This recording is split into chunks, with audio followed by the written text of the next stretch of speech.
Ridu's Kids Zone.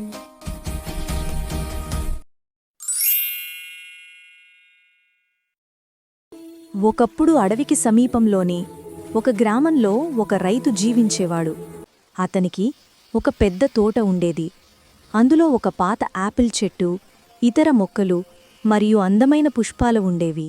రైతు చిన్నవాడిగా ఉన్నప్పుడు అతను తన సమయం ఎక్కువ భాగాన్ని యాపిల్ చెట్టు క్రింద ఆడి గడిపేవాడు.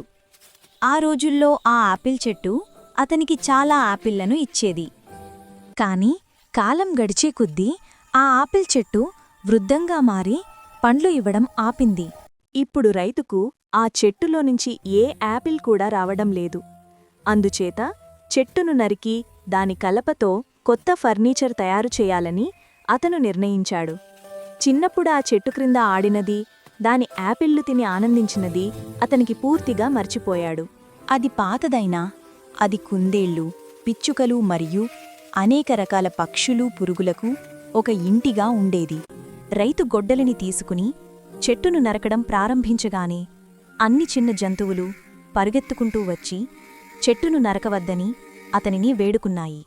కాని రైతు చెట్టును నరకడం కొనసాగించాడు. దయచేసి నా ఇల్లు, నా పిల్లలను నాశనం చేయకండి అని కుందేలు ఏడ్చింది. దయచేసి మా గూడు నరికేసి పాడుచేయకండి అని చిన్న పక్షులు విలపించాయి. దయచేసి ఈ యాపిల్ చెట్టును నరకవద్దు అని చీమ వేడుకుంది. కాని రైతు ఇంకా బలంగా చెట్టును నరకడం ప్రారంభించాడు. అప్పుడతను ఏదో మెరిసిపోతున్నట్లు గమనించాడు. అది చాలా తేనెతో నిండిన తేనెగూడు అని అతనికి తెలిసింది. అతను కొంత తేనె తీసుకుని నోట్లో పెట్టుకున్నాడు. తేనె రుచితో అతనిలోని చిన్న పిల్ల మేల్కొంది.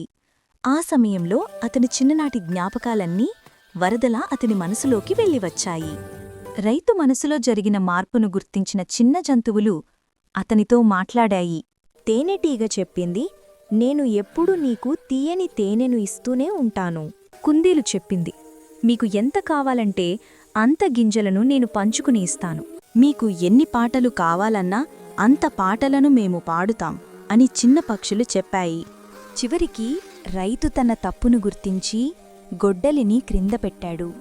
ఈ చెట్టు అనేక అందమైన జంతువులకు ఇల్లు అని, అవి తనకు ఎన్నో ప్రయోజనాలను ఇస్తూనే ఉండేవని అతను గ్రహించాడు.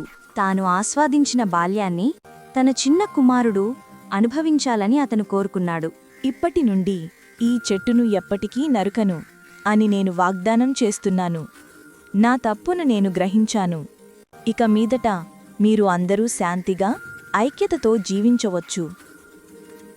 అన్ని చిన్న ప్రాణులు తేనెటీగకు హృదయపూర్వక కృతజ్ఞతలు తెలిపాయి. రైతు తేనెగూడు చూడకపోయి ఉంటే ఇప్పటికీ వారు తమ ఇల్లును కోల్పోయేవారు. ఇప్పుడు వారు ఆ పాత ఆపిల్ చెట్టులో సంతోషంగా జీవించడం కొనసాగించారు. ప్రకృతిలో ఉన్న ప్రతి జీవి ఏదో ఒక విధంగా ఉపయోగకరమే. మనం ఏ జీవినైనా నాశనం చేయకూడదు. Like and subscribe for more videos.